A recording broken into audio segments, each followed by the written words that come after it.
when Philips advances the next light bulb, they don't go back to Edison. That's just silly. I mean, knowledge is progressive and cumulative, and we have to respect the history of knowledge. And the guru, in a certain sense, needs to represent that, the history of accomplishment, the history of cumulative learning, the history of knowledge itself. And we have to respect that, because otherwise we're always starting from zero. Namaste. You're listening to the Savannah Podcast. Join us on an exploration of Eastern spirituality, yoga philosophy, and conscious living for the new age. This podcast is a production of SavannahSpirit.com, where you can find a large selection of Om and yoga clothing, spiritual jewelry, and unique fair trade gifts from the Far East. Now here's your host, Ashton Sabo. Greetings, everyone. Welcome to the Savannah Podcast. Today's show is all about the modern yogi living in the world, and I couldn't be more excited about our guest. He's impacted my life, my study very much through his teachings. Chances are, if you've been involved with yoga in the last 20 or so years, his work has impacted some of what you've encountered in the West. He's had that much of an influence on what's been shared here in the West, even if you don't know his name. He's an author. He's a scholar and currently the professor of religion at the University of Rochester in New York, and he holds both master's and doctoral degrees from Harvard University. Really excited to have him on the show. Douglas Brooks, good to have you. Thanks, Ashton. It's a pleasure to be here with you. So before we really dive into the topic, you have a really interesting story, not only, the context of your whole life, but also studying with your teacher in India. And not only because it's the story of, hey, I went to India and I lived with my teacher, but because the particular insights of the tradition that you studied with, that to me is quite unique in the realm of yoga. And I think the perspective that is shared is something that is really revelatory for a lot of people. So I was wondering if you could talk just perhaps a little bit about your experiences in India, living with your teacher, and then the tradition itself that you represent. Well, I went to India as an undergraduate. I was only 19, turning 20 years old. And my goal was to have an experience that I had sort of originally been inspired by the works of the Buddha, and then further into the study of the Upanishad. And I had done just a bit of this in college, and it occurred to me right from the outset that if I was going to really invest in learning, that I would need the original languages, and that I would need to be immersed in the culture. When I arrived in India, I was sort of quickly reminded that the wonder that was India, which of course is the name of a very famous ancient sort of textbook of the West that still provides an amazing amount of just foundational information. The wonder that was India was in a certain way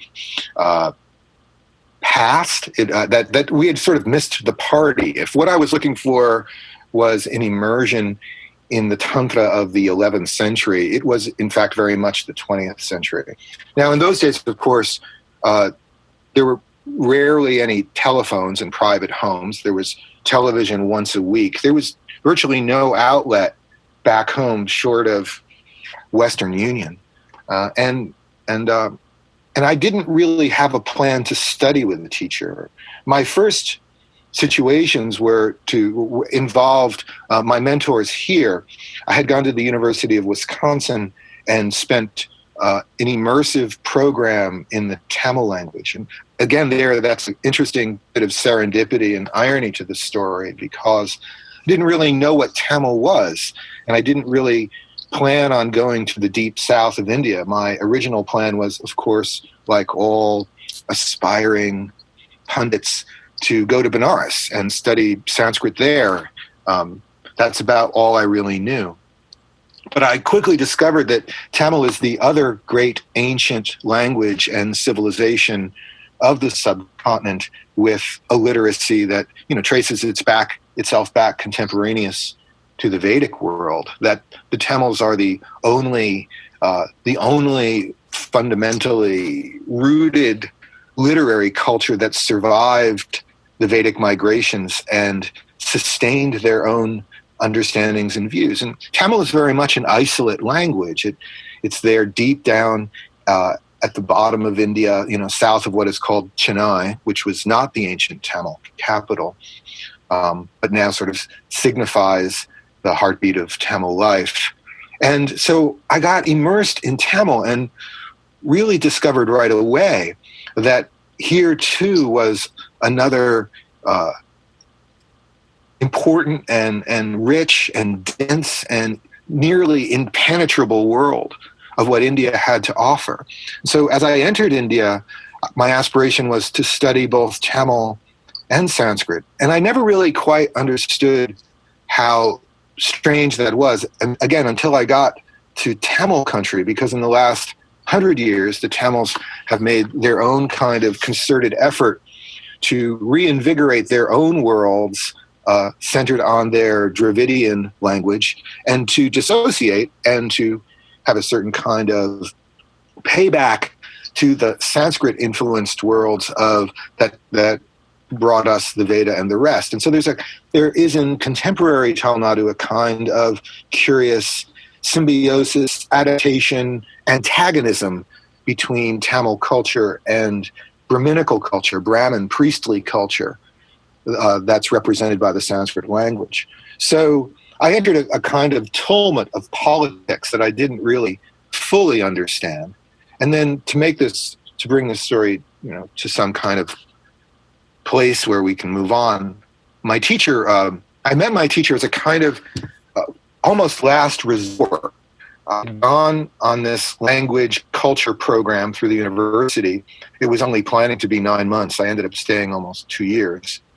And I had a really wonderful Tamil teacher. She was a brilliant and wonderful soul. And she adopted me and took good care of me in those first few weeks and months. And so I visited swamis and ashrams. I met academics and pundits, traditional pundits. I quickly realized there weren't that very many people who knew Sanskrit who were eager to teach me, or for that matter, who in even my most rudimentary understandings really knew very much. I was disappointed and dissuaded. I'd gone to sort of religious venues, ashrams and the temples and the pundits of the temples. And I was really coming to sort of my last wits, and had almost decided that the best I can do is get up very early in the morning and go to the great temple of the goddess Meenakshi in the city of Madurai. This fantastic 14 square acres, 164-foot towers, this amazing monument to the goddess tradition that sits literally in the lotus of the heart, in the geographical center of the city of Madurai, and spend my days there and just study as much as I could and, stay connected as I could to culture. Then the last thing she did was she said, well, this Sanskrit professor has just returned from 2 years in Malaysia and Singapore, and he's a very quiet and demure fellow. He's very self-effacing. He doesn't really socialize with the rest of us. And he comes from an ultra-Orthodox Brahmin family. His mother wears the traditional 9-yard sari of a Brahmin widow.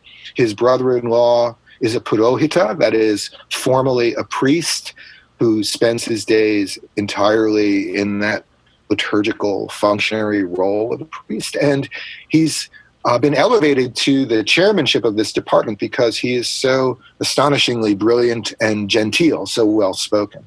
So we went to see him, and to make a very long story short there, and it's a beautiful story, one I'm fond of telling, our first encounter, he didn't speak for the very longest time after my Tamil teacher introduced me and left the room.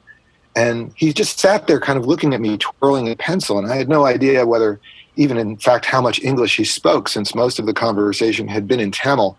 And then, since I was such a newbie, most of it was also over my head. I didn't really completely understand what they were saying.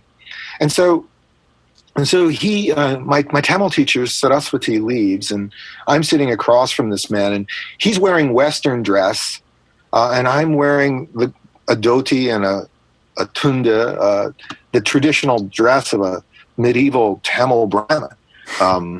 So it's kind of an odd scene, and he doesn't speak. And then finally, and about all I really know is to keep two eyes and two ears open and one mouth shut. And I'm reaching a point of almost personal exasperation, kind of like sitting down, looking at my watch, and I'm sort of saying to myself, well, here we go again. Here's another scenario where my hopes or my expectations or my plans, well laid, are not really quite working out. Who is this guy? And then he looked up at me and he said, in the Queen's English, because my teacher spoke a beautiful English, he said, now what would you like from me? And I paused and panicked, and I didn't really have an answer for that. So but somehow, how that spontaneous moment of the gods' blessing appears, as if Indra throws his thunderbolt and it rains at just the right moment. I said to him, I want to know everything you know. I was 20 years old. And he smiled and he looked at me and he said, well, that could take some time. And so if you like, you can come back tomorrow.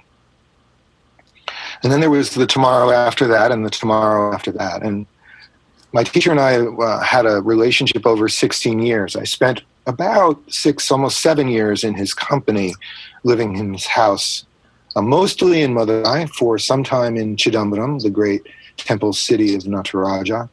And I was brought into this ultra-Orthodox South Indian priestly Brahmin, well, they're called Iyer Smartas, these Iyer Smarta family. And I didn't realize at that time just what a revolutionary and political, cultural act this was on his part, because to have a foreigner or to have a non-Brahmin living in your house, and his brother-in-law living next door, where they were, a whole parliament of Brahmins appearing every morning at 3:30 or 4 o'clock to begin chanting the Veda next door, and how my presence brought a certain kind of awkwardness into his own life. And yet he had the stature and the temerity to make that invitation. And I think very much for his own spiritual and personal and political aims. And that was to open the tradition, to question it, to be revolutionary, to be part of a tradition that must move on, that must progress. And in this way, I mean, it's very hard to describe how a man who was born, in 1936 in a village that didn't have electricity or running water, and was essentially orphaned of his father at 9 months and raised by a priest's family inside the temple of Nataraja, how such a man became so adamantly progressive, and the liberality of his heart and the generosity that he showed me was not simply directed towards me. I mean, how did this man become so inclusive? We had women who were eager to study and came and joined our conversations. I saw him on many times, on many occasions, defend sexuality and gender.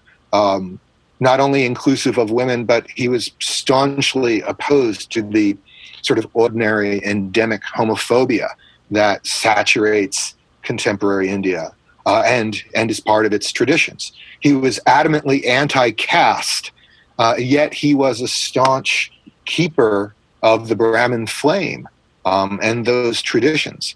And so, in his inclusion of this foreigner in his house, my sole qualification sort of simply being my own commitment, my own assiduity. He ended every day the same way, Ashton. He would say to me, if you like, we can carry on tomorrow.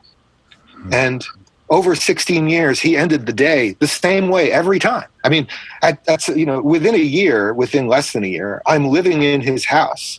I'm getting up at 3:30, 4 o'clock in the morning. I'm participating entirely in family life and in his spiritual life. And we're replicating the old traditions of gurukulam, living in the house of the teacher. And I think certainly he wanted me to see his mortality, to experience his humanity. And the key feature of the tradition that we came to call Rajanaka, which is really my teacher's tradition, there were so many names for the lineage and so many ways to describe this. We eventually actually settled on the term Rajanaka rather late in our conversations as we began a more extensive anthropology of other Tantrika, Shakta, goddess-centered traditions that were part of our larger scope of study, and we wanted to sort of name the lineage to differentiate it from other lineages. The best way to study the subject of yoga is from the microcosm out, that is, from a teacher, from a lineage. Think of it as nesting Russian dolls and start the conversation with someone in a real anthropology, like in a real human conversation of someone who has received and learned through that vast world of oral communication that is the very heart of Indian tradition. And that's actually a question I wanted to ask later on, but this might be a good opportunity to do it as well. How important do you feel the role of a teacher is in we could say yoga, but we can even say in this exploration of the self, because there's, from the Western mind, there's a lot of this idea of either like, oh my gosh, I need a teacher, or that kind of independent spirit of the West that says like, hey, I can kind of go this on my own. Where do you sit with that? I know even within the tantric traditions, there are some lineages that were founded on someone that had direct insight from a revelation of the divine, not from a teacher. So where do you sit in that conversation of how important it is to have a teacher to show you the way? Let's pull this back to well before the Tantra and even the emergence of the word yoga as it comes to be understood, and remind ourselves that the entirety of this enormous, and let's call it literate culture, was rooted foundationally in listening, remembering, reciting, and repeating. The ancestry of the Veda comes from pastoral peoples who weren't lugging books around. The much later Tantra says, karnat karnam karoti. It is made from ear to ear. And all essential teaching in India was compositionally oral. We go to even the formation of texts in the form of aphorisms, of sutras, and other mnemonic devices. I mean, this whole thing is really based on listening and learning. And for that, of course, you need real human beings. There were, when the earliest Western scholars encountered the Veda, there were no written renditions. They were eventually written. And even as the classical Sanskrit tradition evolves into its most complex forms of prose, much of that prose is recited and remembered, and writing is still a recourse of last resort, and last results that then insulate that conversation. And virtually all commentarial literature that is composed in complex prose, and so must have been written down and compositionally, a book such as it is. Almost all of that teaching is a prompt. It's an invitation to further oral conversation. It's a cue to the transmissional tradition. So let's start with the idea that in India, learning from someone and using texts are inextricably woven together and indispensable. Like, it simply can't happen any other way. To study solely from the texts is really just an unheard of situation. There's no tradition of reading silently to oneself in India. There's no tradition of composition without that composition being shared and communicated about. When the compositional traditions become sophisticated, learning becomes a study of the texts to use those texts to advance the oral tradition. Now, of course, there's plenty of how should we put it? There's plenty of inspired religiosity in this. That is to say, the claim that the revelation itself either resonates in the universe. The tantras, especially the Shaiva tantras, emanate from a supernal agency. That is, there's the claim that some or another character, the very famous story of Vasugupta's, in some sense, his interception of the threads of Shiva, the Shiva Sutras, as a found text. Even Shankara's great Ananda Lahari, the opening verses of the beautiful poem to the goddess Soundarya Lahari, is understood to be, a revealed text of a divine resource that is offering itself up through some kind of transmissional consciousness of a guru. That kind of supernaturalism, and let's really call it what it is, because I think that would be an honest assessment. There's no other way to talk about it. If you think that the universe or the divine is speaking to you, I'm going to call that religion. And if you don't think that that's supernatural, then I don't know how the natural world, and I think we're not, because it is more than what the natural world's evidence tells us through our own very mortal human cognitive processes. Now, let me just comment on that from my teacher's own perspective. His first view would be to be inclusive and respectful of anyone who makes such a claim. That is to say that if someone says they've received this text, this transmission, this teaching, this inspiration from a supernatural source, I think the most important thing we can do is not disclaim someone's personal experience. Nobody can tell you didn't have an experience. So if I tell you that I was abducted by aliens, you can't say, no, you weren't. You can say to me, really, that's interesting. Now, how did that happen? And can I do that too? That is, how can you show me how that is important to my experience? Because if I can't access that, then all I have left is to just believe you. And I'm willing to believe you, but then there's a boundary there, because I can't have that experience you're having. If I don't have access to your sources, then immediately, notice what happens, Ashton. Then immediately such a guru or such a teacher is in a position of access superiority. Does that make sense what I mean by that? Absolutely. And then you're in real trouble. And that's where my teacher would say, you're in real trouble, because it's a very slippery slope and a very, very short step to a superiority-inferiority relationship in the transmission. Like, the guru knows and you don't. The guru has had this access, or this tradition taps this supernatural or supernal, whatever we want to call it. It's called divine resource. And you're left in a kind of faith model where you really are submitting, in some sense, your own mortal natural experience to that claim. My teacher essentially would have none of that. He was deeply respectful of how the traditions talked about access and how gurus claimed to have this special experience or this peculiar kind of divine revelation. But he was entirely rooted in the idea that, first, that's not something that we can verify from our own experiences necessarily. You're asking people to have what they're having. But let me finish with one more point. And then that you're really on a very slippery slope of manipulation and abuse, because you end up in sort of like that. You end up in the Matilda situation, like, I'm big, you're little. I know you don't. I have it, you don't have it. I'm smart, you're not. I'm spiritual, I have access, and you need to follow, you need to submit. And the guru tradition ends up in submission. And the way my teacher really encapsulated that idea was very simple. He said, we must always defer to those who have had the experience, who've earned it, who've worked for it.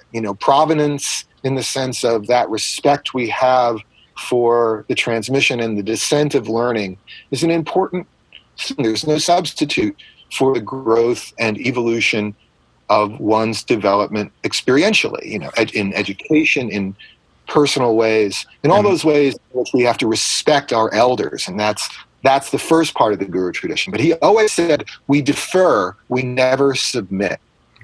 And even when we began our conversations, I remember the first time I sat down with him in his own home, and he was sitting in a chair. And I sat down on the floor, as it were, to be the good disciple, to sit at his feet. And he stood up and he kicked away the chair and he sat down on the floor. And he said, well, we'll have none of that. The goal here isn't to submit to me. The goal here is to learn from each other. Mm. And in that sense, it was pretty clear that he was 330 million suns and I was a 40-watt bulb. But that situation was, and he loved to quote that old Zen proverb, that is, to surpass the teacher is to repay the debt. But he was entirely humanistic in this process and entirely willing not only to show me his flaws, but to demonstrate that the best kind of learning that we do is progressive, because all knowledge is provisional. Because we have to take seriously human accomplishment. It's an amazing thing that human beings have figured out as much about themselves and the world as they have. And so to assign that to some divine resource is to depreciate the human endeavor in some important way. And it's also to leave oneself quite open, even liable, to the manipulations that then assign to another human being some kind of superior state. Mm-hmm. He really wasn't into that. He thought that was the heart of guru problematics. That was the heart. And so that, you mentioned earlier, that spirit of individuality, and one might call spiritual entrepreneurship in the West, that sensibility has two sides to it, I think, from my own teacher's point of view and from mine. And that is that I don't think we're going to advance very far if we have to continue to quest for fire and invent everything for ourselves. Mm-hmm. When Philips advances the next light bulb, they don't go back to Edison. That's just silly. I mean, knowledge is progressive and cumulative, and we have to respect the history of knowledge. And the guru, in a certain sense, needs to represent that. The history of accomplishment, the history of cumulative learning, the history of knowledge itself. And we have to respect that, because otherwise we're always starting from zero. And then we're saying, well, it's all my experience. That's tantamount to saying everything is my opinion. And that's really just folly of the first sort. Like, that's just dumb. Well, and this leads really well into kind of the topic of the day of kind of the modern yogis in the world and some of the things that I wanted to touch on. Because in particular, we've got a lot of people that are new to yoga, and or perhaps they've been practicing now for a while, and they're starting to have experiences that are, beyond what the rational mind or our culture really goes into depth to explain. And I think a lot of people will have this, I feel this oneness that's being talked about all the time, but it creates an interesting dynamic. And it's something that you and I have discussed in the past, and you've even kind of touched on some of the things that you've been speaking of now. But this contrast between, the world, it's all divine, it's all one. So wait, okay, go ahead. Yeah. That the world is the way it is. So we just accept the world. Yeah, let's start with that. Okay, the world's divine. I have a deep aversion to what my teacher called capital letters.